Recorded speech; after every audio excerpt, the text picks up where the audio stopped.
49 అంటే సంతానం, 49 అంటే సంతోషం. 49 ఆంధ్రప్రదేశ్, తెలంగాణ. నమస్తే రమగారు. నమస్తే జయ.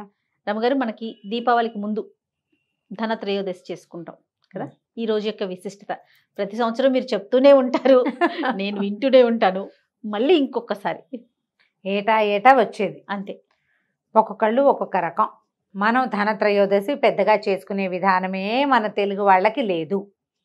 మన పుణ్యమా అని హిందీ వాళ్ళు మన పుణ్యమా అని కేవలం సోషల్ మీడియా వల్ల, బంగారపు షాపుల వాళ్ళ వల్ల, గోల్డ్ మర్చెంట్స్ వాళ్ళ వల్ల చాలా ప్రాముఖ్యతని సంచరించుకున్నటువంటి పండగ ధనత్రయోదశి, ధన్తేరాస్. అవును, మనం అస్సలు చెయ్యం. దీపావళికి మన లెక్క ఏంటి?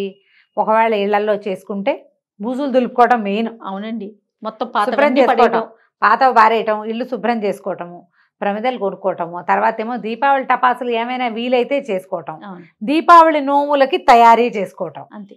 అవే మన బంధ. ఇంకంతకంటే మనకేం లేదు. వాకిళ్ళు గీకిళ్ళు చక్కగా పేడతో మెత్తి నీట్గా అలికి ముగ్గులు వేసుకుని దీపాలు పెట్టుకునేందుకు వీలుగా చిట్టి ముగ్గులు వేసుకుని ఈ గందరగోళంలో ఉండేవాళ్ళం. మన ఒక 10-12 ఏళ్ల నుంచి ధనత్రయోదశిలో ముంచి తేల్చారు.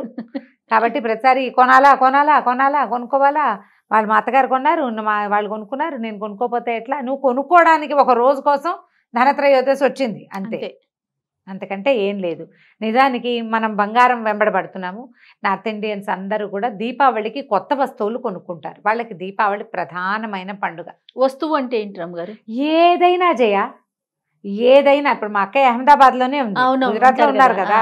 నాకు ఎవ్రీ ఇయర్ తెలుసు దీపావళి వస్తుంది కాబట్టి ఎప్పుడు దసరా పండుగ నుంచి దీపావళి క్లీనింగ్లు మొదలు పెడతారు. దీపావళికే ఏళ్ళకి రంగులు వేయించుకుంటారు. సోఫాలు మారుస్తారు, సోఫా కవర్లు మారుస్తారు, కర్టెన్లు మారుస్తారు, కప్పులు మారుస్తారు, డోర్ మ్యాట్స్ మారుస్తారు. అన్ని కొత్తవి వేసుకుంటారు.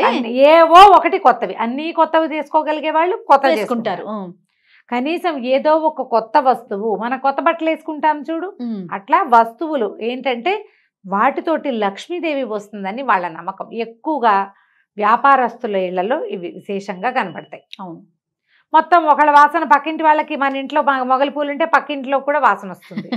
అలాగా ఇలాంటి పద్ధతులు ఒకళ్ళ నుంచి ఒకళ్ళకి వెళ్ళిపోయినాయి. మామూలుగా మనం ఏం చేస్తాం, ఆనవాయితీలు పాటిస్తాం కదా. అవును, మన ఇళ్లలో లేనిది చెయ్యం, కానీ మన ఇంటా వంట లేనివి ఇలాంటివి వాడుకుంటాం, చేసేసుకుంటాం. ధనత్రయోదశి మీ అత్తగారు చేయలే, మీ అమ్మ చేయలే, ఎవరు కొనుక్కోరాలా, మనం మాత్రం ఎందుకు కొనుక్కుంటున్నాం? వీటికి మనం అసలు చేసుకోవచ్చా చేసుకోకూడదు ఉండదు. మనకి మీకోసం కామెంట్స్ వస్తాయి కదా, వాటిలో ఒక్క చోట కూడా ఉండదు రమ్మగారు. ఉండదు, ఈ విషయం మాత్రం ఉండదు. నేను ఏం కొనుక్కోవాలి ఏంటి ఉంటుంది. అవి అడుగుతారు, వేరేవి అడుగుతారు. ఈ అడగటం మా ఇంట్లో లేదు నేను చేసుకోవచ్చా అలాంటి ప్రశ్నలు వస్తాయి. మా అత్తగారు చెయ్యరు, నాకు చెయ్యాలనుంది, ఇలాంటివి కూడా అడుగుతారు. కానీ కొనుక్కోవటం వ్యవహారంలో మాత్రం సలహాలు అక్కర్లేదు, కొనేసుకుంటారు అంతే. మన మనసుని బట్టి అంతే. ఈ ధనత్రయోదశి నాడు కుబేరుడి జన్మదినమని కుబేర పూజోత్సవం అని చేసుకుంటారు. ఇవాళ చేసే లక్ష్మీ పూజ విశేషము ఏమీ లేదు. ధనదుడు, ధనదహ అంటే కుబేరుడు అని అర్థం. అతనిని పూజించటం, డబ్బు ఖర్చు పెట్టి ఏదైనా ఒక వస్తువు ఇంటికి తెచ్చుకుంటే కనుక, అంటే మన సరసమైన ధరకి కొనుక్కోవటం. 100 రూపాయలు ఖర్చు పెట్టాలి, ఖర్చు పెట్టి ఆ 100కి సరిపడా ఒక వస్తువుని మన ఇంటికి తెచ్చుకుంటే అది మనకి ఇబ్బడి ముబ్బడిగా వృద్ధి అవుతుందని ఒక నమ్మకంతో చేసే క్రియ. ఓకే, అందుకని బంగారం కొనుక్కుంటే ఎప్పుడు బంగారమే కొనుక్కుందని పెరుగుతుందని ఒక భావన. అక్షయ తృతీయ చేయమా కదా, అక్షయ తృతీయ చేస్తాం. పుష్యమి నక్షత్రం గురువారము పుష్యమి నక్షత్రం వస్తే అది కూడా చాలా మంచిది. ఆ రోజున బంగారం కొంటే వృద్ధి అవుతుంది, ఫలానా తిథులలో బంగారం కొంటే వృద్ధి అవుతుందని ఇలాంటి నమ్మకాలతో చేసే వ్యవహారాలే తప్పిస్తే అంతకంటే బొత్తిగా ఏమీ లేదమ్మా. ధనత్రయోదశి మీకు ఓపిక ఉంటే. మీరేం మారుస్తున్నారండి? మీరేం కొంటున్నారు కొత్తవి అనుకున్నారు అసలు ఏమైనా? ధనత్రయోదశికి 2 రోజులు, ఒక రోజు ముందే మా అబ్బాయి ప్రయాణం అవుతాడు బహుశా ఫారిన్. ఓకే, అంచేత హడావుడిలో ఉంటారు కాబట్టి నేను ఏటా నేనేం చెయ్య దీపావళి కొత్త వస్తువులు అవి ఉండవు, నా ఐడియాస్ అవి లేవు. నేను అట్లా దీపావళి కోసం సంక్రాంతి కోసం చేయను. నేను చేయదలుచుకున్నప్పుడు, నాకు అవసరం అనిపించినప్పుడు, బజార్ వెళ్ళి ఏదైనా ఇది మనకు ఉపయోగపడుతుంది అని అనుకున్నప్పుడు తప్ప ఈ రోజుల్లో ఇది చేయాలన్న నియమం లేదు. శుభ్రం చేయటం మాత్రం ఉంది, ఇల్లు క్లీన్ చేసుకోవటము ఆల్రెడీ మొదలు పెట్టినట్టున్నాం. పాత వస్తువులు తీసేస్తాను కొన్ని, అంటే డోర్ మ్యాట్స్ అవి పాత పడిపోయినవి తీసేస్తా, దుప్పట్లు అవి కొంచెం చిరిగినవి ఉంటే ఒక మెషిన్ మీద 2-3 కుట్లు వేసేసి చిరిపో బెడ్షీట్లు సన్న హోల్ పడింది అనుకో, పిల్లలు కాళ్ళు వేళ్ళో తగిలించి చింపేస్తారు. అవును. వాటిని సన్నగా కుట్లేసేసి ఎవరికైనా వాకిళ్ళలో వాళ్ళకి ఇచ్చేస్తా, కప్పుకుంటారు. అవును. పాత దుప్పట్లు ఇస్తాను. ఈ సీజన్లో నేను ఎప్పుడూ చేసే పని అదే.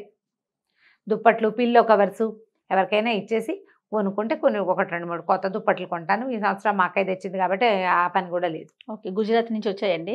కొన్ని వచ్చాయి కాబట్టి ఆ వ్యవహారం కూడా లేదు. జనరల్గా మనం చేసేది ఈ సీజన్లో ధనత్రయోదశి నాడు మీరు ఒకటి జ్ఞాపకం పెట్టుకోండి, కొనుక్కోవటం కాదు, ఇవ్వటం. ఇచ్చేదాని గురించి ఆలోచించండి. ఈ త్రయోదశి నాడు మీరు ఏ పాత వస్తువైనా దానం చేస్తే మీకు దాన ప్రక్రియ పెరుగుతుందని తెలుసుకోండి. సూపర్, బాగుంది కదా ఐడియా. అద్భుతం. కొనుక్కోగలరా? మీరు కప్పులు కొనండి, ఇంట్లోకి ఏదో స్టీల్ సామాన్లు కొనుక్కోండి, ఏదో వస్తువులు కొనండి, ఏదో ఒకటి కొనుక్కోండి కొత్తది. అంటే మనకి పండగ కొత్త వస్తువు వచ్చేసరికి ఒక ఉత్తేజం ఉంటుంది మనకి. బంగారమే కొనుక్కోవాలని లేదు, బంగారం కొనచ్చు, వెండి కొనచ్చు, స్టీల్ కొనచ్చు, బట్టలు కొనుక్కోవచ్చు, బల్లలు, టేబుల్స్, కుర్చీలు, పిల్లలకి ఏమైనా కావాల్సినవి అలాంటి కొనుక్కోవచ్చు, పెన్నులు, పుస్తకాలైనా కొనుక్కోవచ్చు. నేనైతే ఈ పని చేస్తా. ప్రతి దీపావళికి 2-3 దుప్పట్లు మా ఇంట్లో నుంచి బయటకు వెళ్తాయి గ్యారంటీగా. ఆ పని చేసుకుంటాం. మీరు కూడా అలాంటిదే ఏదో చేయండి. కొనుక్కోగలిగిన వాళ్ళు కొనుక్కోండి, కొనుక్కోలేని వాళ్ళు వాళ్ళంతా కొనేసుకుంటారు, మనం కొనలేకపోతున్నామని బాధపడద్దు. యాజ్ పర్ ఇంకో సంవత్సరం కొందామని ఆలోచించండి అంతే. త్రయోదశే ఎందుకు, నువ్వు కొనుక్కోదలుచుకుంటే ఇంకోసారి కూడా చేయొచ్చు. లేదా వచ్చే 6 నెలల్లో కొనుక్కోవాలని ఈ రోజు నుంచి పొదుపు మొదలు పెట్టండి. అందరికీ కొనుక్కునే రోజుగా ఉన్నది, కొనుక్కోవడానికి ఫౌండేషన్ ఏర్పడే రోజుగా అయినా మనం చేసుకోవచ్చు కదా. బాగుంది ఐడియా. ఓ పక్కన పెట్టండి. ఈ నెల నుంచి డబ్బులు ఇప్పుడు ఈ పండగ రోజున స్టార్ట్ చేయండి. ఒక 5,000, 2,000, 1,000 మీ ఓపికను బట్టి పక్కన పెట్టుకోండి. డబ్బులు పూలయ్యాక కొనుక్కుందాం అంతే. మనం కొనుక్కోవటానికి ఏ రోజైనా మంచి రోజే చేయాలి. మన డబ్బుకి తగిన ఒక వస్తువుని తెచ్చుకుంటాం, మనం పారేయట్లేదు కదా. అవునవును. పారేస్తే రాదు, డబ్బును మనం ఇది మదుపే కదా, ఇది పట్టుకెళ్ళి ఒక వస్తువు తెచ్చుకుంటాం. ప్లాంట్గా కొనుక్కోవచ్చు. అయితే బంగారు షాపుల వాళ్ళు ఆఫర్లు పెడతారు, మీరు ముందే బుక్ చేసుకోండి, ఆ రోజు వచ్చి తీసుకెళ్తురు. కానీ డెలివరీ లేకపోతే దీనికి 50 రూపాయలు తక్కువ, దానికి 50 తక్కువ, దీనికి 100 తక్కువ, అవి కూడా పెడతారు. గ్రామ్ మీద ఇంత తగ్గుతుంది, ఎంత బంగారం కొంటే అంత వెండి ఇస్తాము, అవన్నీ కూడా చాలా చెప్తారు.